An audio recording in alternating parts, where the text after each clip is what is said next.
How to evaluate a neighborhood before buying investment property.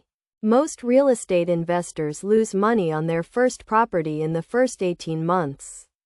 The reason? They picked the wrong neighborhood. Today I'm showing you exactly how to spot a winner before you close.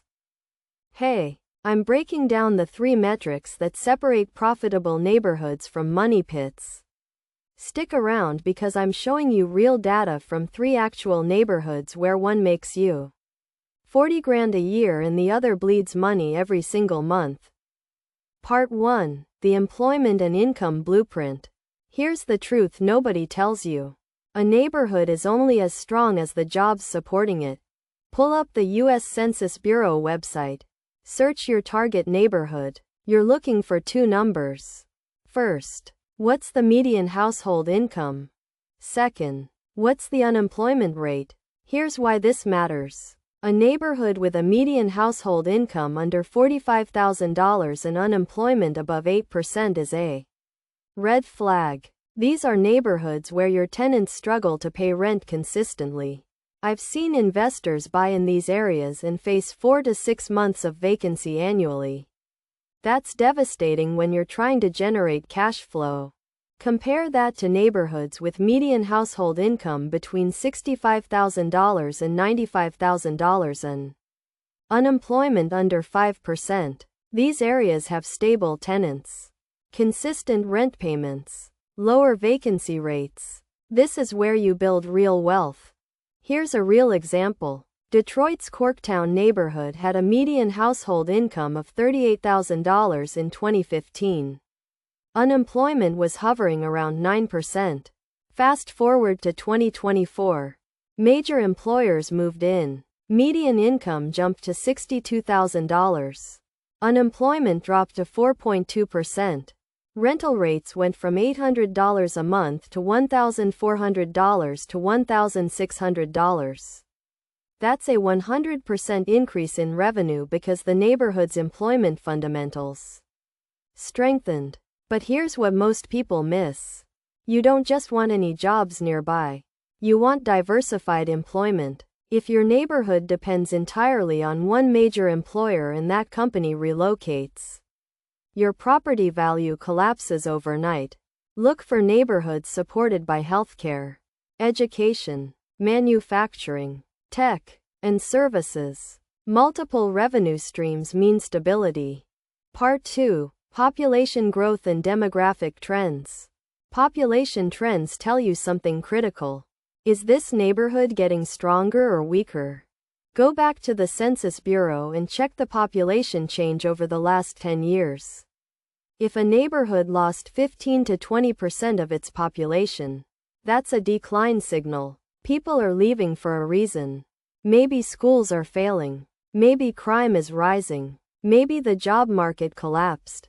Whatever it is, you don't want to be the guy holding property in a shrinking market. Compare that to neighborhoods gaining 10 to 25% population growth over the same period. More people means more potential tenants. More demand pushes rents higher. More demand props up property values. I looked at Austin, Texas neighborhoods in 2015. South Austin was gaining population at 4.2% annually. North Austin was flat. Within 8 years, South Austin rents increased 68%. North Austin saw only 22% growth. Same city, different neighborhoods. That's the power of demographic momentum. But here's the deeper play. Look at age demographics. Are young families moving in? Are millennials choosing this neighborhood? This matters because young professionals with stable income are your most reliable tenants. They pay on time. They stay longer. They take care of the property. Check education levels too. Neighborhoods where 35 to 45% of residents have bachelor's degrees typically outperform neighborhoods at 15 to 20% education levels. Education correlates directly with income stability and your tenant reliability. Part 3. Crime data and neighborhood trajectory. Crime rates directly impact your bottom line. Full stop. Most investors check crime once and move on. That's a mistake. You need a 5-year crime trend, not a single-year snapshot. Here's the test. Visit the FBI's Uniform Crime Reporting Program. Pull violent crime rates and property crime rates for your neighborhood over the last 5 years. You want to see either stable or declining trends.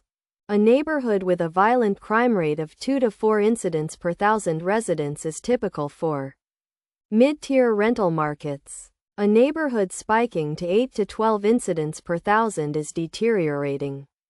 Tenants leave. Property values sink. But here's what separates the professionals from the amateurs. They look at the trajectory. A neighborhood with currently high crime but declining crime rates is often undervalued.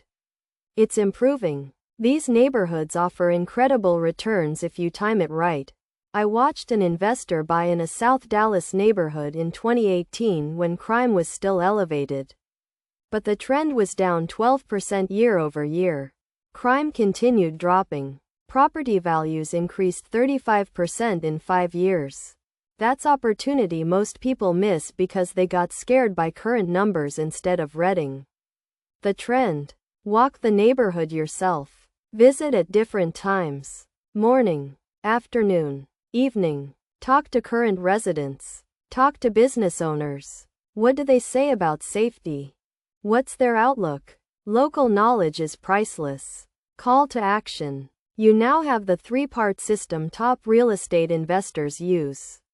Employment metrics, population trends, crime trajectory. Master these 3 and you'll never buy in a declining neighborhood again. This is how you build real wealth through real estate, one smart neighborhood choice at a time. If this framework helped, hit that subscribe button. I'm dropping more real estate investment systems every week that'll accelerate your wealth building. Word count: 897.